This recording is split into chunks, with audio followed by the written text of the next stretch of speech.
Hey fam, the blue door is behind me. If you're a follower of mine, you know when the blue door is behind me, it must be the morning time. So this is a morning video, so I should say shalom and boker tov. Hello, good morning. I'm happy you're here. Give me several minutes here on historical Jesus scholarship, and in particular, we're going to talk some about the assigned gospel reading from this past Sunday. Today is Wednesday, August 23rd that I'm recording this, and in fact is the birthday of our youngest of three. So happy birthday to our youngest guy. The assigned gospel reading from this past Sunday featured a split reading from Matthew 15. I've been eager to talk about this. I wrote an essay because every Sunday, what do? I take the assigned gospel reading, I read it through a Jewish lens, I write an essay about it and publish that on my Substack, and I always make a couple of videos to accompany that essay. And so that's what I want to talk about right now. Now, the reason that I do historical Jesus scholarship like this, or that I attempt to at any rate, is just to remind us that that first century Jewish man came to talk about a different way, an alternative way to do Judaism. This is a Jew arguing with other Jews about the best way to interpret the law and to do Judaism. Now, what we know about that first century Jewish man is mediated through the textual tradition. Both Pauline epistles talk some about how Paul, and then later people writing in Paul's name, thought was the best interpretation of what this first century Jewish man was up to. And then later the gospel accounts are making certain proclamations about that man who they certainly thought was the Messiah, Mashiach, or in Greek, Christos. That first century Jewish man did amass followers. That first century Jewish man was proclaimed by a sect of Judaism to be Mashiach, to be the Messiah. And the reason that I do this work is to remind us that first century Jewish man was just in debate with other Jews about how to do Judaism. And certainly the mission does not seem to be, of that first century Jewish man, to establish a completely new religion featuring him at the center. Now, there has been a 2,000-year tradition of Christianity that has developed around the notion that Jesus was offering a new tradition featuring him as the focal point. Now, whether you understand Paul as quote-unquote the first Christian, I think that's up for debate. I certainly don't think that is the case. I think that Paul rather is really feeling like his purpose is to bring pagans into those who would be followers of Jesus, who they called the Christ. But it doesn't seem clear to me that Paul thought he was bringing people into a new religious tradition. He was kind of, this is Paula Fredrickson's language, he was kind of bringing people into a spiritual and religious no person's land, because Paul didn't think he needed to convert to Judaism, but Paul also wasn't necessarily starting a new religion. Paul is a Pharisee by his own admission, a zealot and a Hebrew of Hebrews, some of Paul's language. Doesn't seem to be the case that Paul thought they were starting a whole new thing. I think Paul was just like, hey, this end times figure is coming back, died, resurrected, and is coming back, and what Paul calls the parousia, the second coming, and Jesus is gonna raise all those who have fallen asleep before us, and then we'll usher in the end time eschatology, some end time messianic ideas drawing from the tradition of Israel was that all people would be reconciled to the God of Israel in the end.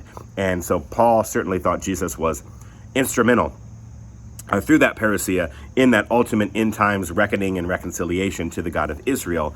But that doesn't sound like what Christianity has become to me. Again, all of this is up for discussion and for debate. But what I wanted to talk about in particular today, as related to the gospel reading from Sunday, is about this open question. Did Jesus completely dismiss the kosher dietary laws? And that is kind of a going account by some people who read the text. So in Mark 7, Mark came first, Matthew and Luke expand, revise, adapt, omit pieces of Mark, and then Matthew and Luke share quite a bit of content that does not appear in Mark. If you're interested in that, you could Google right now either Mark in Priority or the Synoptic Problem, and by Googling either of those, you'll find helpful Wikipedia articles that can walk you through some of the going debate here. But in Mark 7 and Matthew 15 appears this line, thus Jesus declared all foods clean. And people quote that, declaring all foods clean, as Jesus dispensing with the kosher dietary laws, or kashrut. That is not what happened. And so let's talk about why this line, thus Jesus declared all foods clean, what's going on there. And because Matthew 15 was the reading from Sunday, let's spend most of our time here in Matthew rather than the Markan account. But Mark 7 and Matthew 15. Read both of those chapters if you're interested in this. So to understand, thus Jesus declared all foods clean, treating the Matthew 15 version here, it's helpful to first go back to the very opening of chapter 15 in Matthew, especially verses 1 through 3. This sets up the scene. So the Pharisees encounter Jesus and the disciples, and the Pharisees say, hey, why do you and your disciples not wash your hands before the meal? And Jesus fires back, why do you break a commandment of God with your traditions? Now, what we're setting up here is a good old-fashioned Torah debate. This is how first century, and not only first century, but from about 100, 200 years before the Common Era, up through a few hundred years into the Common Era, there is a time of development. The rabbis, the sages, the Pharisees, who are proto-rabbinic Jews, there is this oral tradition. In Mishnaic writings, the Talmud, there are two Talmuds, the Bavli and the Yerushalayim. There's a Jerusalem Talmud and the Babylonian Talmud. And these are the oral law interpretations for what you do with Torah and how you live out Torah in your day-to-day life. What's important to know about Judaism is that it is about a law to follow and not statements to believe. Christianity is about belief statements, creedal statements, doctrinal statements. The Apostles' Creed, for example, are things that you proclaim and things that you believe and things that you accept into your heart. And that's sort of like boundaries within Christianity. But the boundaries within Judaism is about ethno-religious identity markers and this law that you follow. Not that you necessarily believe things. You keep kosher because that's the rite and the ritual and the law and the commandment and the mitzvot that you follow, but not because you necessarily believe anything. I hope that makes some sense to you. So like the Eucharist or communion that comes through the tradition of Jesus' Passover meal, that is like body and blood is you're believing something about what's happening when you are ingesting the body and blood of Christ. But that's not so. You're not necessarily like attributing belief statements when you're doing candle lighting on Shabbat and giving the Borei Pri Hagafen and the Hamotzi. As you do that, it's not about belief. It's about like this is the rite and the ritual and this is the law that we follow because this is as it was commanded to us and as we interpret it today. So Torah debates are very common. That's how Jews get along with their business. And what we have here is just a good old-fashioned Torah debate between Jesus and the Pharisees. So the Pharisees are like, hey, why do you and your disciples not wash hands? And Jesus says, why do you break a commandment of God? Well, to understand this debate and the way it's being set up, it's helpful to look at something like Leviticus 15:11 in the Torah, in the Hebrew Bible, the first 5 books of Moses, the Pentateuch, however you want to define or label this, the first 5 books of the Hebrew Bible. In Leviticus, in particular, Leviticus 15:11 is a really instructive and helpful verse to look to. And here it says, it's about ritual purity and impurity. We should treat this really quickly. In Judaism, ritual purity and impurity are just natural states that everybody flows into and out of all the time. Ritual impurity is not about being unclean in a sinful way or in a way that you're like not accepted in the community or that you need to be in exile or something like that. When people have skin diseases and they're ritually impure, that's not by dint of their behavior. It's just the reality that all of us go into states of impurity from time to time, and there's a protocol for cleansing oneself of that ritual impurity. That includes the ritual bath, immersion in the bath. What was John the Baptist doing? He was in the Jordan facilitating the ritual immersion of people. The sect that John the Baptist comes from, the Essenes, had a practice of daily immersion.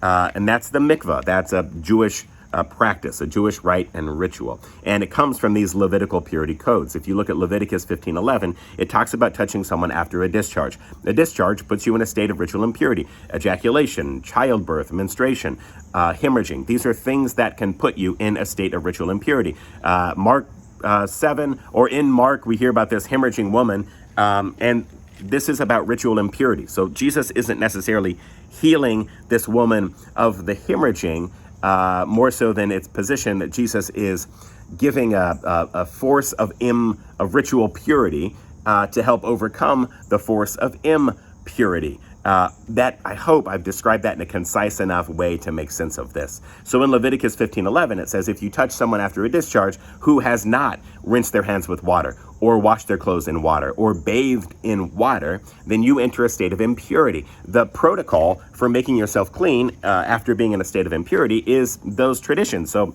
maybe it's washing of the hands or the clothes or the body, the ritual immersion, the mikvah, the ritual bath. Still, even today, there are mikvah that are around synagogues or temples or shuls. The Orthodox, who are most likely to bathe in ritual immersion, wouldn't call their synagogue the temple, because the temple is only reserved for the temple in Jerusalem. So they would call it a shul or a synagogue, not a temple. But at any rate, the Reform movement would be happy to call it a temple because they don't have the same theological notions attached to the temple in Jerusalem. At any rate, ... We can move on past that. So what the Pharisees have done, because they're an oral law tradition, why do we think that and why do we know that, or what do we believe about that, is that the Pharisees did survive the destruction of the temple in 70 of the Common Era. And following the temple's destruction, other groups like the Sadducees and the Essenes were destroyed, were killed by Rome. But the Pharisees, by luck, by happenstance, by strategy, by design, whatever, the Pharisees did survive the destruction of the temple. This becomes proto-rabbinic Judaism, that then by transmission becomes rabbinic Judaism, how we receive the tradition today. And so, because the Pharisees were into oral law tradition, they had already adopted these practices of the elders, or the traditions of the elders. Jesus criticizes this often, saying that this is the tradition of the elders, human precepts going against God. The breaking of God's commandment that Jesus is referring to in Matthew 15 is that the Pharisees had expanded the Levitical purity codes to also include hand washing before a meal. By Leviticus, you don't need to hand wash before a meal. And that's the point that Jesus is trying to make against the Pharisaic tradition of hand washing. Jesus is saying, all foods are pure in their natural state. Foods do not become impure. He's not saying you could eat whatever you want. He's just saying you don't need to follow the protocol for ritual cleansing of impurities, because food is not impure. It's after a discharge. It's after these other things that make you ritually impure. So when the line says, thus Jesus declared all foods clean, he's just saying you don't need to wash your hands before a meal. Now, of course, today we still do netilat yadayim. We still do the practice of hand washing before a meal, because it's the oral law interpretation, it's the Pharisaic interpretation that is handed down to us today. Jesus is a strict Torah observant Jew who is into the written law and not the interpretation through the oral law tradition. So I hope that's helpful for understanding Mark 7 and Matthew 15. It's not about getting rid of the kosher dietary laws. It's just saying that food itself is not in a state of ritual impurity, so you need not wash your hands. Maybe that's helpful. Much love. Peace out.